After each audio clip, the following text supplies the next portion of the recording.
Hello, আসসালামু আলাইকুম friend. সবাই কেমন আছেন? আশা করি সবাই ভালো আছেন। আমিও আপনাদের দয়ায় ভালো আছি। আপনারা দেখতে পাচ্ছেন আমি আজকে আরও একটি লং ভিডিও নিয়ে চলে আসছি। তো আমি ঝুমুর প্রতিদিনের মতো আজকে আরও একটি লং ভিডিও নিয়ে হাজির হয়েছি আপনাদের মাঝে। আশা করি আপনারা ভিডিওটি না টেনে পুরো ভিডিওটি দেখবেন আর আপনাদের সাপোর্ট করে যাবেন, লাইক কমেন্ট করে পাশে থাকবেন। তো আমি আজকে যে ভিডিওটি করেছি এটি হচ্ছে একটি শাপলা ফুল ড্রয়িং। শাপলা ফুল তো আমাদের সবারই ফেভারিট, তাই আমি আজকে শাপলা ফুল ড্রয়িং করেছি খুব সহজেই। যারা করতে চান অবশ্যই চলে আসবেন, আমি তাদেরকে নতুন করে শিখিয়ে দিব। শাপলা ফুল আঁকা কিন্তু খুব সহজ আর খুবই অল্প সময় করা যায়।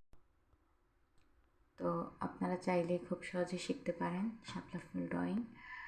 আমি এটা শাপলা ফুল আর্ট করেছি আর পাতা দেখতে পাচ্ছেন, আর একটা কলি, ছোট করে কলি। আর এই শাপলাটা আমি সাদা করব, কোনো কালার করব না।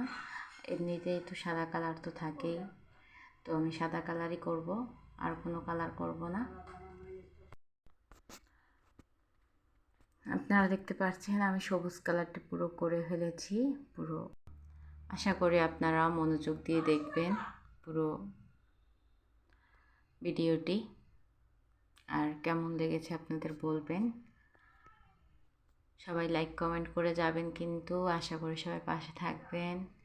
কেমন হয়েছে অবশ্যই অবশ্যই বলবেন। আর আমার ড্রয়িংটাও পুরো কমপ্লিট দেখতে পাচ্ছেন। এখন কালো কালারটা দিয়ে ফুলের পাপড়িগুলোতে অ্যাড করে নিচ্ছি। আপনারাও এরকম আস্তে আস্তে অ্যাড করে নেবেন খুব সহজেই। চাইলে আপনারা এরকম ট্রাই করতে পারেন। তো সবাই খাতা কলম নিয়ে বসে পড়েন এখনই। তো আল্লাহ হাফেজ, টাটা।